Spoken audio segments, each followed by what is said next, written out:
me about how you're feeling coming out of that one. Thank you. I feel great. I wanted to use my stand-up a little bit more.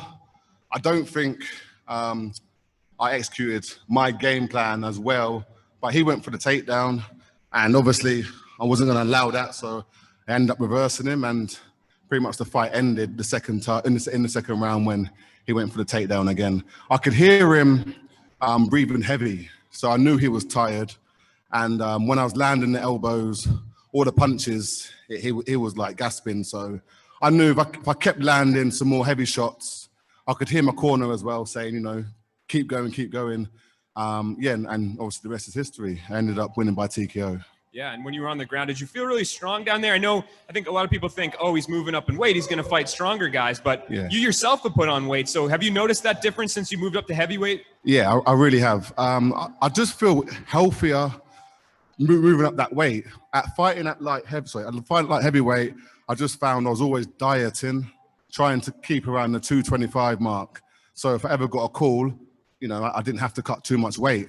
So now I'm coming in about 236, 240 most days. So I feel like I've had a solid year, all this year, to stay at that weight and just train. We never stopped training pretty much. You've got that momentum behind you of a win streak now, and you made your call in the cage that you want Moldavsky again. What do you think this time around you could do differently than the last time? Oh, I won't be coming in as heavy as I did last time. And I feel like I won the first round. The second round was pretty close. And then the third round, he obviously won. I just couldn't move. I came in at 247. I'd never weighed that weight ever. I just thought if I come in heavy, you know, I'm automatically going to win. But that's not the case. So again, I'm going to stay at 240, and I want that rematch, and I feel like I'll finish him again. Well, not again, but I feel like I'll finish him in the second round like my last two opponents. When you look at the long-term picture, the heavyweight division right now is kind of open. So how far away do you think you are from a title shot? Could you be one fight? Yeah. Again, I fight Moldavsky or whoever they put me in front of me. I beat that person, then there shouldn't be no reason. That'd be 3 in a row why I shouldn't fight Ryan Bader. Thanks, man. All right, we'll take a few more questions from the media joining us virtually tonight. Go ahead, Donna. Linton, congratulations on a fantastic performance. I want to run a little scenario by you. You say you fight Moldavsky. Yes. Like I was saying, we have a vaccine on the way. It's been approved in the US. They're already rolling it out in the UK. I'm thinking you get one more behind closed doors against Moldavsky. November, that Wembley date that the Bellator love. You versus Ryan Bader for the title. How does that sound for a 2021 plan? It really does. It really does. And back home as well, that would be amazing, because it's been a while since they've had an event back in England, and a while since I fought on a Bellator card. And to main event a world title fight in England, you couldn't ask for more. So yeah, if that comes true, that would be amazing. Talk to me about your experience in the bubble and kind of how you worked around. I've been asking a few of the lads. Like I said, with this vaccine on the way, it looks like maybe the next one you do, you won't have to do that long 24-hour quarantine when you arrive at the hotel. Yeah, it's annoying, but I understand why they do it, you know, because they don't want fights to be pulled off the card, and obviously I don't want to catch it. I do understand it, but it is what it is. It's over now, but yeah, if we don't have to do that again, then yeah, obviously I'm all up for that. Jay Anderson. Linton, congratulations on the win tonight. Great stuff.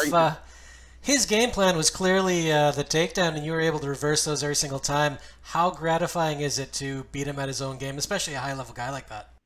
Amazing, because I was asked more than once how would I fare against his grappling, and I'm not even I haven't got a belt in grappling. I just picked it up pretty much the first day I sort of came into MMA. I was just a big, strong guy and pretty athletic, so I was able to reverse. Obviously, I learned some moves, and I felt like I've just kept leveling up on my ground game.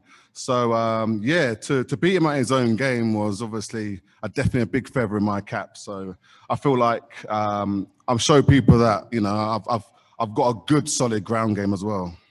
I'm not going to take anything away from that finish, but did you think you might have had that head and arm choke there? Because that would have been the real icing on the cake if you had submitted him.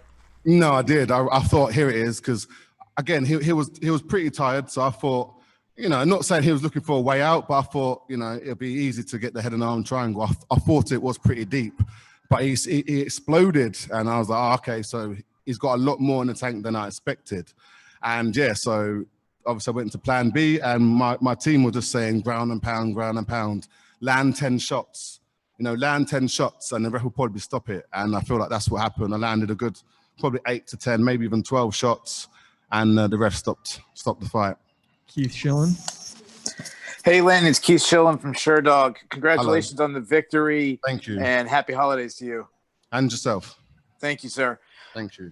So you're on a 2-fight winning streak, but it wasn't that long ago you were on a 3-fight losing streak. So I want to ask you, how did you stay mentally strong to be able to reverse the path you're on and be on such a great run right now? Well, I'm not going to lie. After losing to Moldavsky, I was in the changing room with my coaches, and I was being a bit of a little bitch. I was just moaning. I was like, I think I'm done. And my coach, Greg Jones, was like, don't be stupid. You lost the fight. We all lose. We all win. It's part of the game.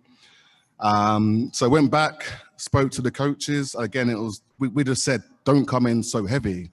So we kept the weight down and pretty much kept the training the same. There was no need to change anything pretty much. So yeah, to be on a 2-fight losing streak from a 3 losing skid, I feel top of the world right now. But yeah, it was a hard struggle. I'm not gonna lie, it was a hard struggle to pick myself back up and get back in there. Because if I'd have lost 4 in a row, if I lost that last fight against Karatonov, then I probably would have said, yeah, it's time to, I had a good run. It was time to hang up the gloves.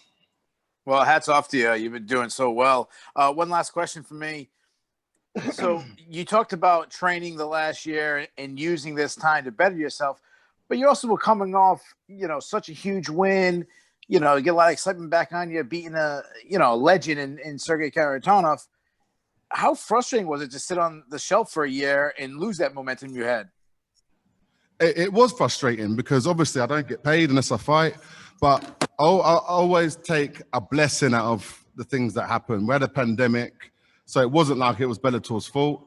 So a lot of people wasn't fighting. They put the people on the card which fights got scrapped. So again, I was able to help my teammates get ready, and I was also able to work on a lot of things that I didn't have in my game, and some things that I changed, added or took out. So I feel like it was a blessing, but also it was annoying that I wasn't getting paid because I wasn't fighting. Jim? Yeah, congratulations. You look good, clean, everything is good and okay. So I'm wondering, are you going to go back to England now? When are you going to go back to Sanford MMA, South Florida? And when do you want to fight again? Sorry.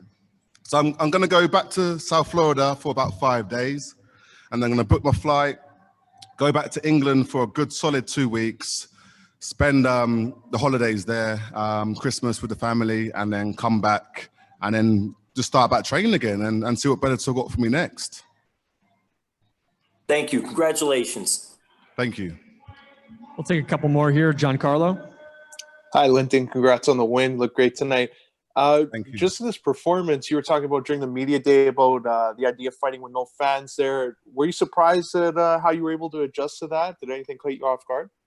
Sorry, I couldn't hear you because of the music in the hall. I couldn't hear you. Oh, sorry. Were you surprised at how you performed with no fans? Did anything catch you off guard in there tonight? I can't hear. No lie, I didn't think of it. Like when I walked out, I did, but that was it.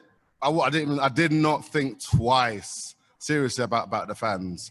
Not that I don't care about them. I was too focused on Ronny Markes. It's different, but I really didn't notice. After we started fighting, I wasn't focused on no crowd. All I was focused on is him don't hit me or take me down or beat me, to be honest. I was just thinking about myself and what I'm going to do in the fight. Thank you very much, Linton. Best of luck, and looking forward to your next fight. Thank you. All right, last one here. Lenny.